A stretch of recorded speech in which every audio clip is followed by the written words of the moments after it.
ಕನಕಪುರ ಬೇಡ, ನೆಲಮಂಗಲ ಅಂತೂ ಬೇಡವೇ ಬೇಡ ಹೆಂಗಂತ ಸಿಎಂ ಸಿದ್ದರಾಮಯ್ಯಗೆ ಸುಮಾರು 30 ಜನ ಶಾಸಕರು ಪತ್ರ ಬರೆದಿದ್ದಾರಂತೆ. ಯಾವ ವಿಚಾರಕ್ಕೆ ಸಂಬಂಧಪಟ್ಟಂತೆ ನೋಡ್ತಾ ಹೋಗೋಣ.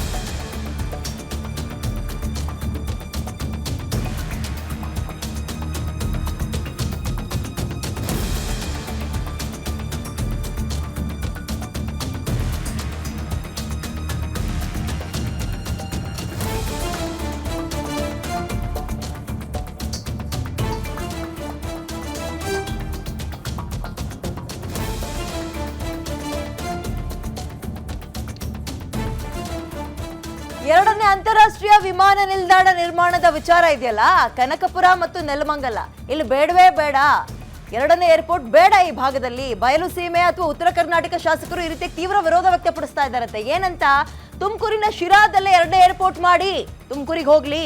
30ಕ್ಕೂ ಹೆಚ್ಚು ಜನ ಶಾಸಕರು ಈ ರೀತಿಯಾಗಿ ಸಿಎಂ ಸಿದ್ದರಾಮಯ್ಯಗೆ ಪತ್ರ ಬರೆದಿದ್ದಾರಂತೆ. ನವದೆಹಲಿ ಪ್ರತಿನಿಧಿ ಟಿಬಿ ಜಯಚಂದ್ರ ನೇತೃತ್ವದಲ್ಲಿ ಮನವಿ ಹೋಗಿದೆ. ಪಕ್ಷಾತೀತವಾಗಿ ವಿರೋಧಿಸಿದ್ದಾರೆ ಈ 30ಕ್ಕೂ ಹೆಚ್ಚು ಜನ ಶಾಸಕರು. ಕನಕಪುರ ಬೇಡ, ನೆಲಮಂಗಲವೂ ಬೇಡ ಅಂತ. ಶಿರಾದಲ್ಲಿ ಏರ್ಪೋರ್ಟ್ ನಿರ್ಮಾಣ ಮಾಡಿ, ಇದರಿಂದ ಬಯಲು ಸೀಮೆ ಉತ್ತರ ಕರ್ನಾಟಕದ ಭಾಗಕ್ಕೆ ಅನುಕೂಲ ಆಗುತ್ತೆ ಅಂತ ಸುಮಾರು 30 ಜನ ಶಾಸಕರು ಮನವಿಯನ್ನ ಮಾಡಿದಾರಂತೆ.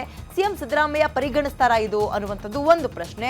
ಮಗದೊಂದು ಪ್ರಶ್ನೆ ನನ್ಗಿರುವಂಥದ್ದು, ಇದನ್ನ ಡಿಸೈಡ್ ಮಾಡೋದು ಯಾರು?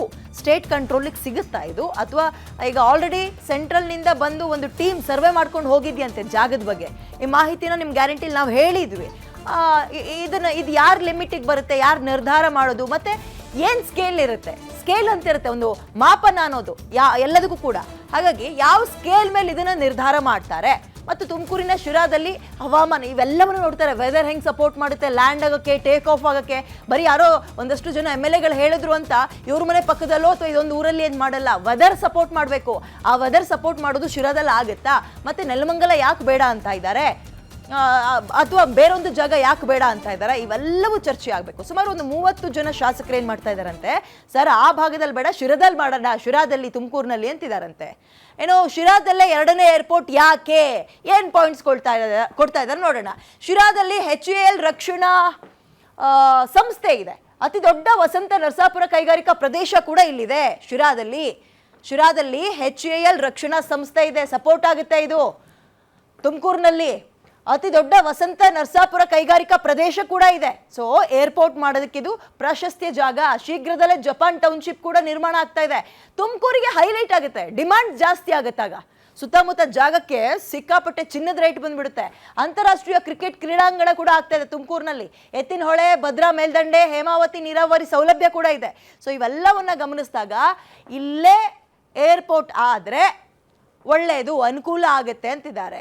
ಅದಕ್ಕೆ ಸಿದ್ದರಾಮಯ್ಯ ಏನು ಹೇಳ್ತಾರೆ ನೋಡೋಣ. ಮೋರ್ ಡೀಟೇಲ್ಸ್ ನನ್ನ ಕಲೀಗ ವೀರೇಶ್ ನೀಡ್ತಾರೆ. Veeresh, good morning. ನನ್ನ ಧ್ವನಿ ಕೇಳಿಸ್ತಾ ಇದ್ರೆ ಓಕೆ, ಇದನ್ನು ನಿರ್ಧಾರ ಮಾಡೋದು ಸಿದ್ದರಾಮಯ್ಯ ಕಂಟ್ರೋಲ್ನಲ್ಲಿದೆಯಾ, ಅಥವಾ ಸೆಂಟ್ರಲ್ನಿಂದ ಒಂದು ಟೀಮ್ ಬಂದು ಇದ್ರ ಬಗ್ಗೆ ಸರ್ವೆ ಕೂಡ ಮಾಡ್ಕೊಂಡು ಹೋಗಿತ್ತು? ಸೊ ಏನಾಗ್ಬೋದು, ಯಾಕೆ 30 ಜನ ಶಾಸಕರು ಶಿರಾದಲ್ಲೇ ಆಗಬೇಕು ಅಂತಿದ್ದಾರೆ, ಏನು ಡೀಟೇಲ್ಸ್ ಇದೆ ವೀರೇಶ್? ವೆರಿ ಗುಡ್ ಮಾರ್ನಿಂಗ್ ವಿದ್ಯಾ. ಎರಡನೇ ಅಂತಾರಾಷ್ಟ್ರೀಯ ವಿಮಾನ ನಿಲ್ದಾಣ ಸ್ಥಾಪನೆ ವಿಚಾರದಲ್ಲಿ ಇದೀಗ ಹಗ್ಗ ಜಗ್ಗಾಟ ಶುರುವಾಗಿರುವಂಥದ್ದು.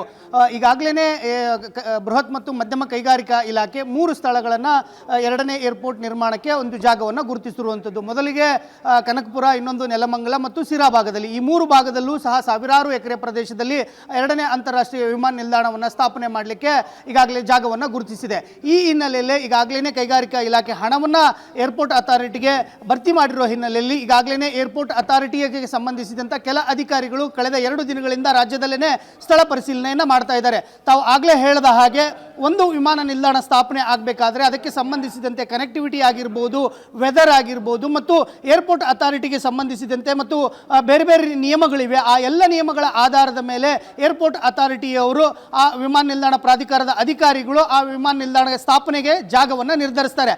ಆದರೆ ಸಿರಾ ಭಾಗದಲ್ಲಿನೇ ಎರಡನೇ ಅಂತಾರಾಷ್ಟ್ರೀಯ ವಿಮಾನ ನಿಲ್ದಾಣ ಸ್ಥಾಪನೆ ಆಗಬೇಕು ಅಂತ ಹೇಳಿ ದೆಹಲಿ ವಿಶೇಷ ಪ್ರತಿನಿಧಿಯಾಗಿರ್ತಕ್ಕಂಥ ಟಿ ಬಿ ಜಯಚಂದ್ರ ಅವರ ನೇತೃತ್ವದಲ್ಲಿ ಪಕ್ಷಾತೀತವಾಗಿ 30ಕ್ಕೂ ಹೆಚ್ಚು ಶಾಸಕರು ನಮ್ಮ ಭಾಗದಲ್ಲೇ 2ನೇ ಅಂತಾರಾಷ್ಟ್ರೀಯ ವಿಮಾನ ನಿಲ್ದಾಣವನ್ನು ಸ್ಥಾಪನೆ ಮಾಡಲೇಬೇಕು ಅನ್ನೋ ಒಂದು ಪಟ್ಟನ್ನು ಹಿಡ್ಕೊಂಡು ಕೂತಿದ್ದಾರೆ. ಆದರೆ ಏರ್ಪೋರ್ಟ್ನ ಅಥಾರಿಟಿಯ ಅಧಿಕಾರಿಗಳು ಇನ್ನೂ ಸಹ ಜಾಗವನ್ನು ಫೈನಲ್ ಆಗಿ ಮಾಡಿಲ್ಲ.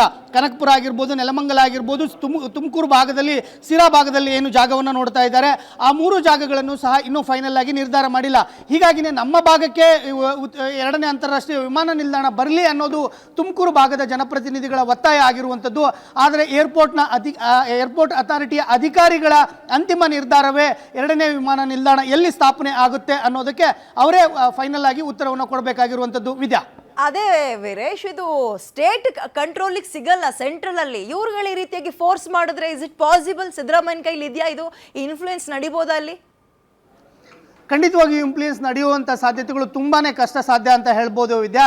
ಯಾಕಂತಂದರೆ ಏರ್ಪೋರ್ಟ್ ಅಥಾರಿಟಿಯ ಅಧಿಕಾರಿಗಳು ಕೆಲವು ನಿಯಮಗಳಿವೆ, ಆ ಎಲ್ಲ ನಿಯಮಗಳು ಸಹ ಆ ಜಾಗಕ್ಕೆ ಅನ್ವಯಿಸಿದರೆ ಮಾತ್ರ ಅಲ್ಲಿ ವಿಮಾನ ನಿಲ್ದಾಣ ಸ್ಥಾಪನೆ ಮಾಡಲಿಕ್ಕೆ ಸಾಧ್ಯ. ವಿಶೇಷವಾಗಿ ಇದು ಕೇವಲ ಸಣ್ಣ ಪುಟ್ಟ ವಿಮಾನ ನಿಲ್ದಾಣ ಅಲ್ಲ, 2ನೇ ಅಂತಾರಾಷ್ಟ್ರೀಯ ಮಟ್ಟದ ವಿಮಾನ ನಿಲ್ದಾಣ ಸ್ಥಾಪನೆ ಮಾಡ್ತಾ ಇರುವಂಥದ್ದು. ಹೀಗಾಗಿ ಎಲ್ಲ ರೀತಿಯಾದಂಥ ನಿಯಮಗಳಾಗಿರ್ಬೋದು ಮತ್ತು ಎಲ್ಲ ರೀತಿಯಾದಂಥ ಸೌಲಭ್ಯಗಳನ್ನು ನೋಡಿಕೊಂಡೇ ಏರ್ಪೋರ್ಟ್ ಅಥಾರಿಟಿಯ ಅಧಿಕಾರಿಗಳು ಜಾಗವನ್ನು ಫೈನಲ್ ಮಾಡ್ತಾರೆ.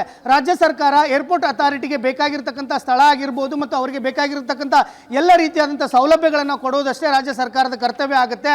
ಆದರೆ 2ನೇ ಅಂತಾರಾಷ್ಟ್ರೀಯ ವಿಮಾನ ನಿಲ್ದಾಣ ಎಲ್ಲಿ ಸ್ಥಾಪನೆ ಆಗಬೇಕು ಅನ್ನೋದನ್ನು ಅಂತಾರಾಷ್ಟ್ರೀಯ ವಿಮಾನ ನಿಲ್ದಾಣ ಪ್ರಾಧಿಕಾರದ ಅಧಿಕಾರಿಗಳೇ ಫೈನಲ್ ಮಾಡ್ತಾರೆ. ಇದು ಮತ್ತು ಕೇಂದ್ರ ಸರ್ಕಾರದ ಮಟ್ಟದಲ್ಲೇ ಆಗಬೇಕಾಗಿರ್ತಕ್ಕಂಥ ನಿರ್ಣಯ ಅಂತ ಹೇಳ್ಬೋದು. ವಿದ್ಯಾ, ಓಕೆ, ಧನ್ಯವಾದ ವೀರೇಶ್ ತಮ್ಮ ಡೀಟೇಲ್ಸ್ಗೆ. ಅದಕ್ಕೆ ಕೆಲವೊಂದು ಮಾಪನಗಳಿರುತ್ತೆ, ಆ ಸ್ಕೇಲ್ ಇರುತ್ತೆ. ವೆದರ್ ಸಪೋರ್ಟ್ ಮಾಡುತ್ತಾ, ಹೇಗೆ ಏನು ಇರುತ್ತೆ, ಎಷ್ಟು ಜಾಗ ಇದೆ, ಇವೆಲ್ಲವನ್ನ ನೋಡಿ ಸೆಂಟ್ರಲ್ನಿಂದ ಮತ್ತೊಂದು ಟೀಮ್ ಬಂದು ಸರ್ವೆ ಮಾಡಿ ಆಮೇಲೆ ಫೈನಲ್ ಮಾಡೋದು. ಇಲ್ಲಿ ಯಾರು 30-40 ಜನ MLAಗಳು ಇನ್ಫ್ಲೂಯೆನ್ಸ್ ಮಾಡಿದ್ರು ಅಥವಾ ಸಿದ್ದರಾಮಯ್ಯ ಒತ್ತಡ ತಂದ್ರು ಅಂದ ತಕ್ಷಣ ಸ್ಟೇಟ್ ಇದಕ್ಕೆ ಹಸ್ತಕ್ಷೇಪ ಮಾಡೋಕ್ಕಾಗಲ್ಲ.